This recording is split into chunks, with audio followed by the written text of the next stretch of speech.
Hello. आज हमारा Sunday class syllabus 23 है और आज हम लोग एक स्पेशल टॉपिक को देखकर हमारा संडे क्लास को शुरू करेंगे। तो चलिए हम लोग देखेंगे। आज का हमारा संडे क्लास का टॉपिक है आपको क्षमा किया जा रहा है। ये आप लोग खुश हो?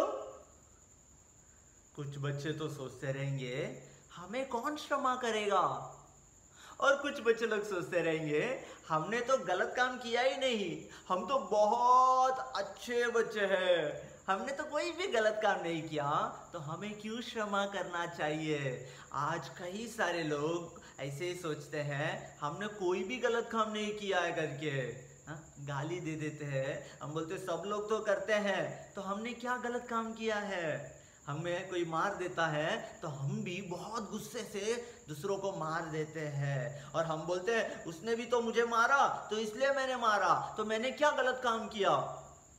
और हम मम्मी पापा का बात नहीं सुनते हैं, या मम्मी को पापा को घर पे किसी को बताए बिना घर से कोई चीज को हम ले लेते हैं और हम बोलते हैं हमने कोई गलत काम नहीं किया। और शैतान हमारे अंदर यही डाल के रखता है हम बहुत अच्छे बच्चे हैं और हम कोई गलत काम नहीं करते हैं। ऐसे ही शैतान हमें बनाकर रख देता है, लेकिन हम कहीं ना कहीं गलत काम कर देते हैं। आज हम लोग बाइबल से और बाइबल की कहानी से यही चीजों को सीखने वाले हैं। हमारी हर गलती के लिए दंड नहीं देते हैं, बल्कि हमारे गलतियों के लिए माफी दिया जाता है, क्षमा किया जाता है। तो आज हम लोग वही देखने वाले हैं, तो चलिए हम लोग देखेंगे।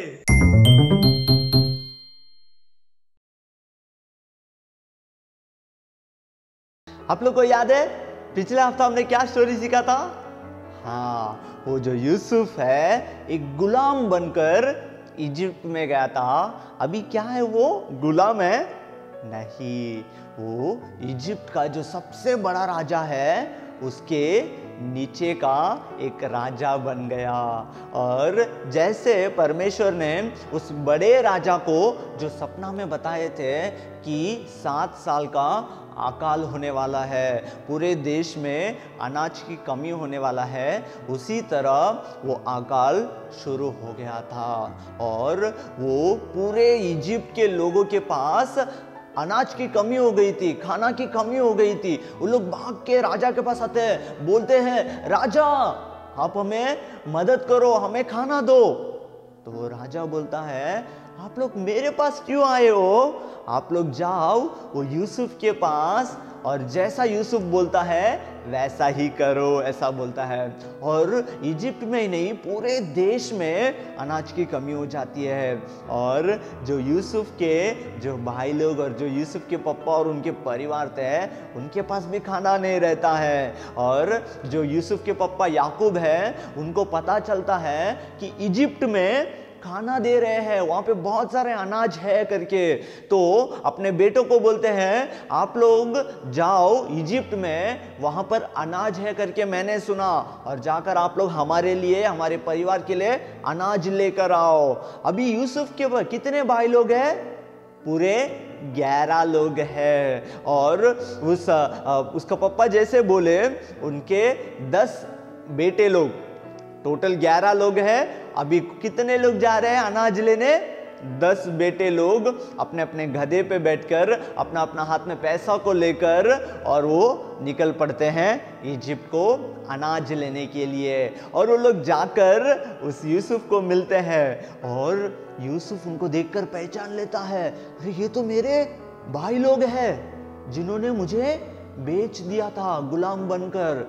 हाँ, ये वही मेरे भाई लोग हैं। और उसका भाई लोगों को पता नहीं चलता है कि वो यूसुफ है, क्योंकि लगभग 10 साल के भी ऊपर हो गया रहता है और पता भी नहीं चलता कि उनको ये हमारा भाई है करके। और वो लोग आते हैं राजा के पास और वो लोग प्रणाम करते हैं और बोलते हैं राजा हम लोग अनाज लेने आए हैं।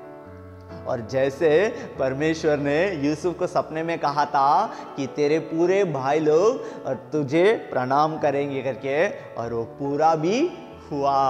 और यूसुफ उनको देखकर बोलता है आप लोग को देखकर मुझे शक हो रहा है, शायद आप लोग हमारे विरोधी लोग हो, शायद आप लोग हमारे एनिमीज हो, शायद आप लोग देश को देखने आए हो, ऐसा करके मुझे आप लोग के ऊपर शक हो रहा है। और वो लोग डर जाते, बोलते हैं राजा नहीं नहीं, हम लोग बहुत अच्छे लोग हैं और हम लोग सभी लोग भाई लोग हैं, हम लोग कानान से आए हैं, हम लोग विरोधी लोग नहीं हैं, हम लोग अनाज लेने आए हैं। और वो तभी भी विश्वास नहीं करता, बोलता है नहीं, आप लोग कितने लोग हो आपके घर पे, आप लोग मुझे बताओ। तो लोग बोलते हैं हम लोग पूरे 12 भाई लोग हैं, उसमें से एक जो सबसे छोटा भाई है बेन्यामीन, वो हमारे पापा के साथ है, और जो एक और भाई था वो गुम गया है, वो मर चुका है करके वो लोग बताते हैं। और यूसुफ को पता चल जाता है कि ये मेरे भाई लोग हैं, और फिर भी वो बोलता है कि नहीं नहीं, अभी भी मुझे आप लोग के ऊपर शक है, तो आप लोग क्या करो, आप लोग कुछ लोग यहाँ पर ही रुको और बाकी लोग आपको जो अनाज चाहिए वो लेकर जाओ, और आपका जो छोटा भाई है बेन्यामीन उसको लेकर आओ, ऐसा करके बोलता है। और वो लोग डर जाते हैं, अभी क्या करें, जब राजा बोल देता है तो हम लोग बात को हम लोग पलट भी नहीं सकते हैं और सुनना ही पड़ेगा करके कुछ भाई लोग वहाँ पर ही रुक जाते हैं और कुछ लोग ही अनाज को लेकर जाते हैं।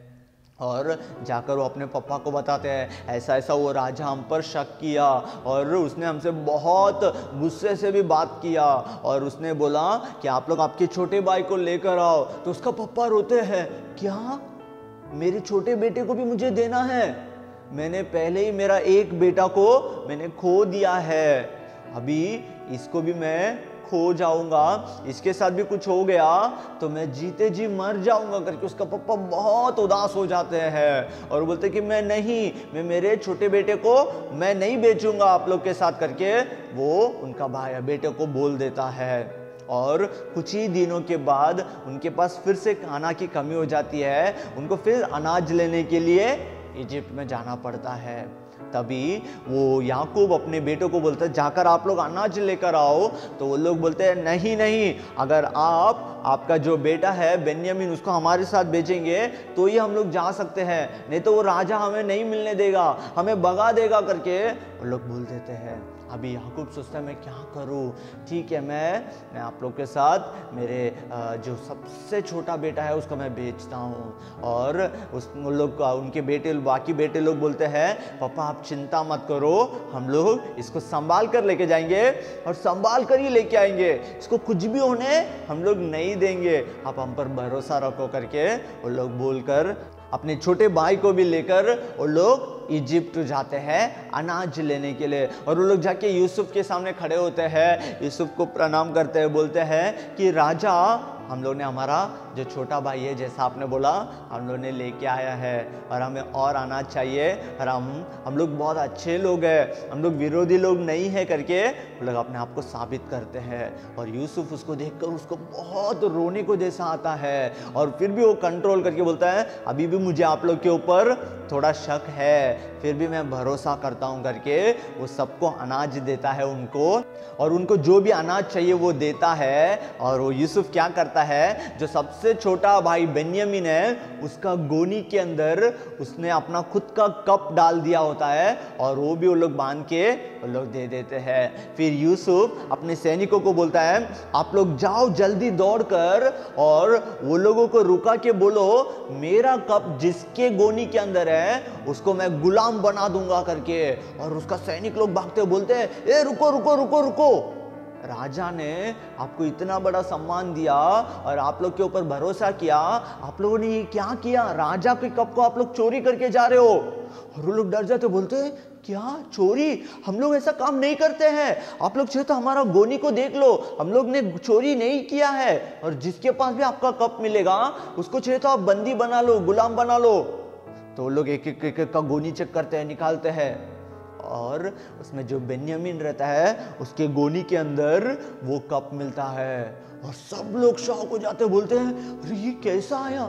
और वो लोग बोलते हैं हम लोगों को पता नहीं, ये हम लोगों ने चोरी नहीं किया है, आप हमें क्षमा करो, आप हमें छोड़ दो।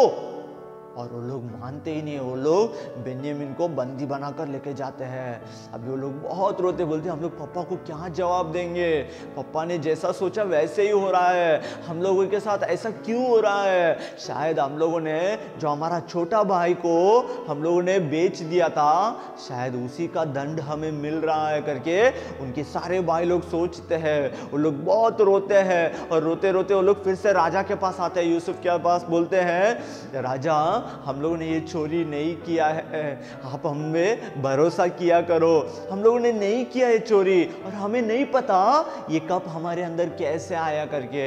और वो राजा बहुत ये हो जाता है, यूसुफ उनको देखकर अपने आप को कंट्रोल नहीं कर पाता है और वो बहुत रोकर बोलता है आप लोगों ने मुझे पहचाना नहीं क्या, मैं आप लोग का भाई हूं जिसको आपने बेच दिया था।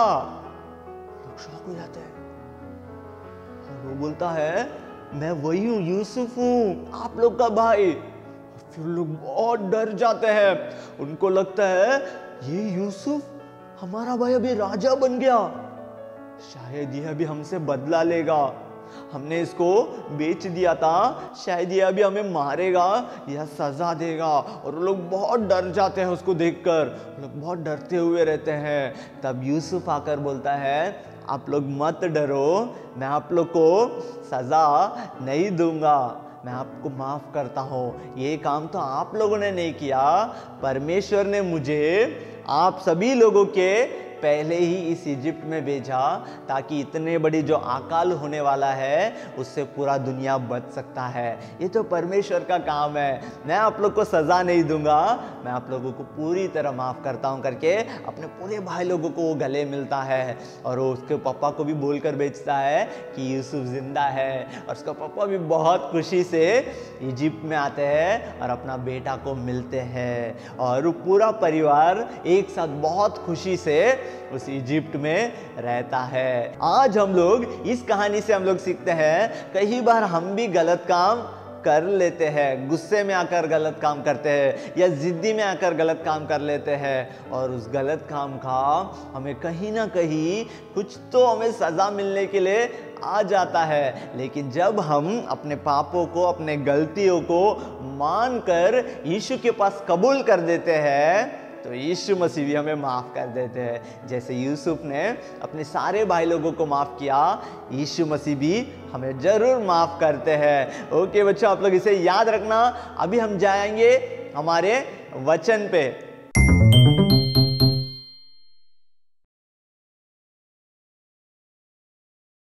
आप लोगों ने कहानी देखा, यूसुफ के जो भाई लोग थे उन्होंने गलत काम किया था ना।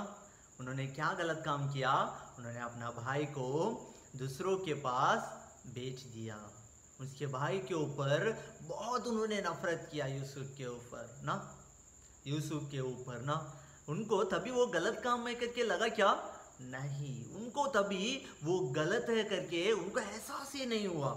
मगर जब उनको पता चला कि हमने गलत काम किया है और उसी का शायद हमें सजा मिल रहा है करके जब उनको एहसास हुआ, और उसके बाद में जब वो यूसुफ अपना भाई लोगों को बताया कि मैं तुम्हारा भाई हूँ, तो लोग डर गए थे। उनको लगा शायद अब यूसुफ हमसे बदला लेगा, शायद यूसुफ हमें सजा देगा। लेकिन उसने क्या किया, माफी किया। वैसे ही अगर हमें लगता है कि जब हम गलत काम कर देते हैं, ये गलत काम है, तो हम जब उसको मान लेते हैं तो परमेश्वर यीशु मसीह भी हमें सजा नहीं देते हैं, हमें माफी देते हैं। अभी हम एक बहुत सुंदर सा वचन देखेंगे, पहला यूहन्ना 1:9। यदि हम अपने पापों को मान ले तो वह हमारे पापों को क्षमा करने और हमें सब अधर्म से शुद्ध करने में विश्वास योग्य और धर्मी है। ये वचन पे लिखा है, यदि हम अपने पापों को मान ले और उसको कबूल कर ले तो परमेश्वर हमारे सारे पापों को मिटाकर हमें शुद्ध करने के लिए वह सच्चा परमेश्वर है ना। हमें क्या करना चाहिए, हमारा गलती को मान लेना जरूरी है। वही आज का हमारा टॉपिक है, आपको क्षमा किया जा रहा है। कब क्षमा मिलेगा हमें? जब हम अपने पापों को मान लेंगे और कबूल करेंगे यीशु मसीह के सामने, जरूर हमें क्षमा मिलेगा। ओके बच्चों, ये वचन को याद रखना आप। अभी हम जाएंगे हमारे प्रेयर सेशन में।